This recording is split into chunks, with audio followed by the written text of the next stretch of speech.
I believe that the digital marketing in general is confusing.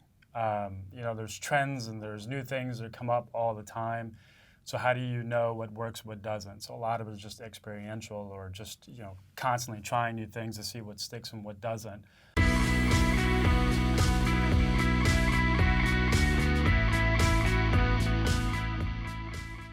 This is Velocitize Talks, and I'm Eric Jones. I'm here with Ab Emam, who's the CEO and founder of WDG. Ab, great to have you. Thank you for having me. Tell us a little bit about WDG and what's contributed to your award-winning success. Just hunger, really. I think I'm an entrepreneur at heart, and one of the things that's been really lacking in this industry, I just think, is just good, smart people. The ability to gather like a really good group of people to provide good quality service in an industry that's constantly changing is really like what's been the moving part for me.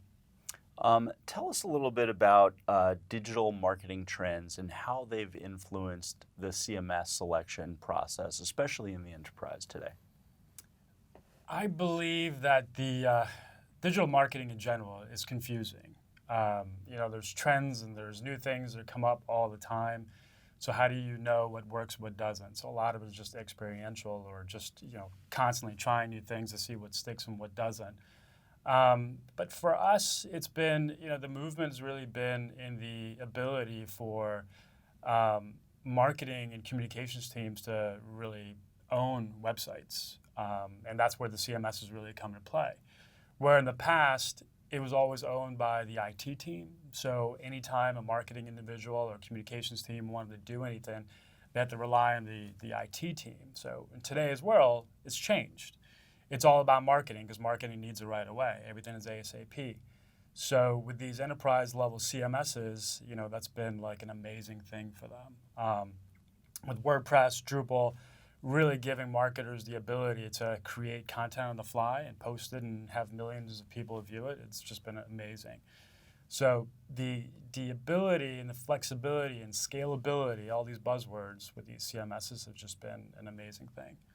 What are some of the mistakes that you see brands make in digital marketing today? SEO.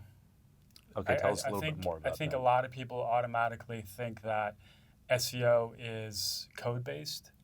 And the minute you get a website up and running, that you can hire an SEO company and get ranked fairly highly amongst all those billions of websites out there. But I think that's the biggest thing that I've seen as a misconception in the digital world. Because SEO is no longer SEO. It's about content.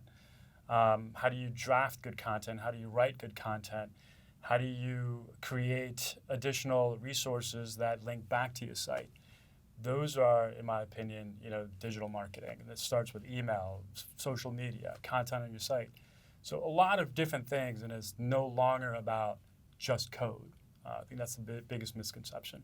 So, we've seen the rise of Alexa and all these other voice devices. How are they playing in an SEO world? It's something for all of us to really think about, but it depends on what industry you are in. I think if you're a publication, you produce a lot of content, then voice search is probably like number one thing you should think about. And then the other thing also is, who's your target audience? I have 3 kids, and we have Google Homes everywhere, and that's the main thing. Every minute I look, somebody's asking a question, right? Hey Google, XYZ. Hey Alexa, XYZ. So I think if you are targeting, that generation, like you really have to start thinking about, voice. Are there any things that you're doing differently to appeal to, let's say a brand comes to you and say they want to specifically target Gen Z. Are there any things that you would do differently in terms of the construction of a website to appeal to that specific demographic? Content. Mm-hmm. Everything goes into user experience. How simple is it? How modern looking is it without being too flashy? Is the tone, is the voice consistent? Does it speak to the right audience? Those are all things that I think a lot of people overlook. So a lot of the stuff really goes into strategy, into that audience. So spending a lot of time in workshops, talking to a lot of the stakeholders, talking to the actual audience, and then coming up with a game plan and then executing it, which is always the hard part. You had a great quote that I really, really enjoyed. If your content is lacking in quality, then your website lacks credibility. Yeah. Tell us a little bit about what you meant by that. So this goes back to just content in general. Anybody can put up a website.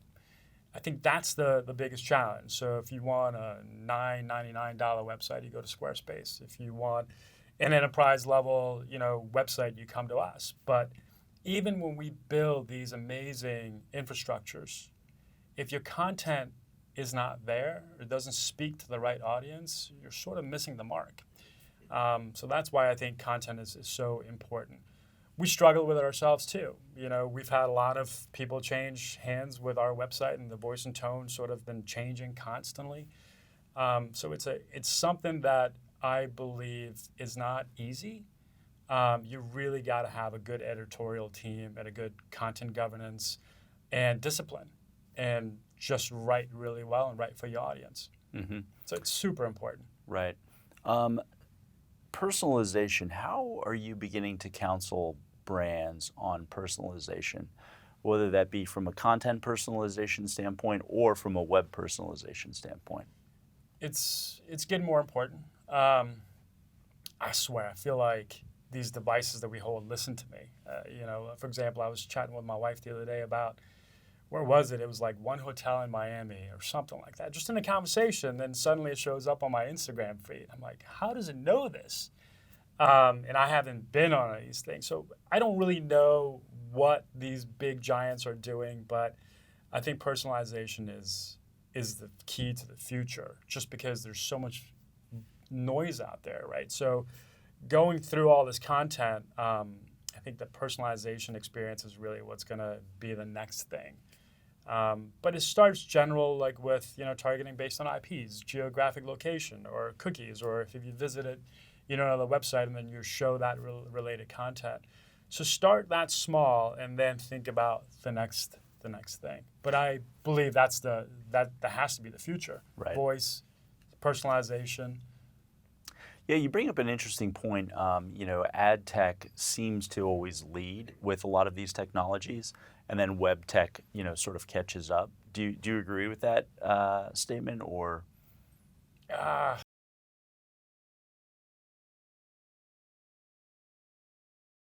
Pretty big thing to do with it.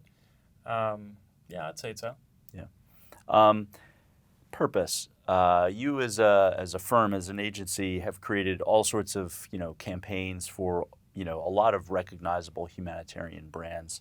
Tell us a little bit about those campaigns, and how important you think it is to infuse purpose in what a brand stands for and does. Well, it depends how you go about it. If you ask us as far as an organization, I think purpose is very important. Mission-driven organizations, because us as designers, strategists, developers, I think it gives us a purpose as well, to do work that has a good meaning to the world, or do work that can potentially save a life, to do work that can inform someone, to help someone else. So I believe it's important for us to really work with organizations that are very mission-driven. Tell us a little bit about some of those campaigns that you've done for the U.S. Institute for Peace and the American Red Cross. The American Red Cross is a fun client to have. They have a lot of opportunity to experiment. They have great technologies in place. So for them, it's been really, really fun. One of the most recent projects that we worked with them was a interactive volunteer system. So if you want to volunteer, you go into this Red Cross system, and you add all your personalization, like who you are, demographics, what you do, your interests, and so forth, and then it matches you up within the system for the best possible volunteer opportunity. I think those are some really, really cool projects to work with, because it allows us to really personalize that experience that we were talking about before.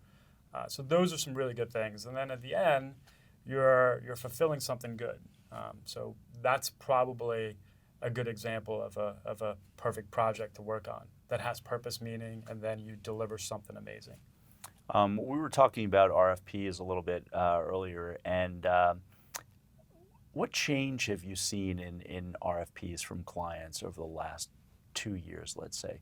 Things that you're beginning to see now that you didn't see 2 years ago. I think our clients are getting smarter. Mhm. In the past, we used to see the same RFP over and over again, download it from the web and then reuse it.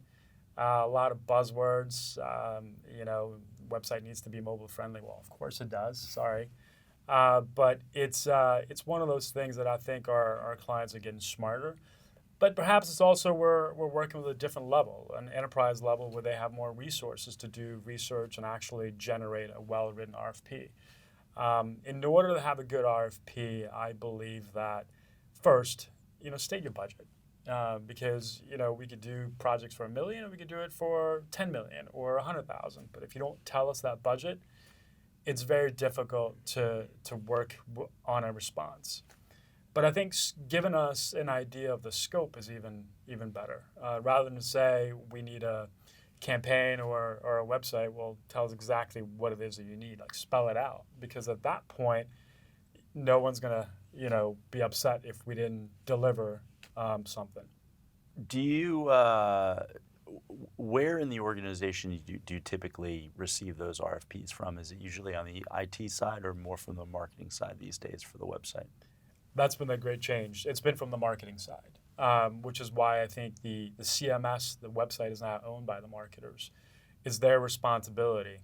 And now that we've seen it come from the marketers, the RFPs really gives us more substance, more purpose. They give us a lot of the KPIs they need to hit, which is great. Whereas if you got it from the IT, it's more about features. So I think if you can mix them up a little bit, where marketing takes the initial initiative and gets a little bit of help from the IT team to create some of those infrastructure requirements, then I think you have the perfect RFP. That's actually a really interesting thing. So what KPIs are you typically seeing from marketing teams? Conversions, it could be lead gen, it could be more viewership, it all varies. More members, more logins, drop off and bounce rates. There's all kinds of KPIs, and they're sort of hard to pinpoint. But at the end of the day, everyone's about making more revenue. So that's really the main KPI, and then you go down further and drill down how to get to that main KPI. Awesome. Ab, one of the questions we love asking our guests is a book that you'd like to recommend to our viewers. I've been reading Build It. It's about employee engagement and how to work better with your staff and your team. Just started that, so that's been a really good book. Thanks, Ab. Yeah, of course. Thank you for having me. That was Ab Emam, the CEO and founder of WDG.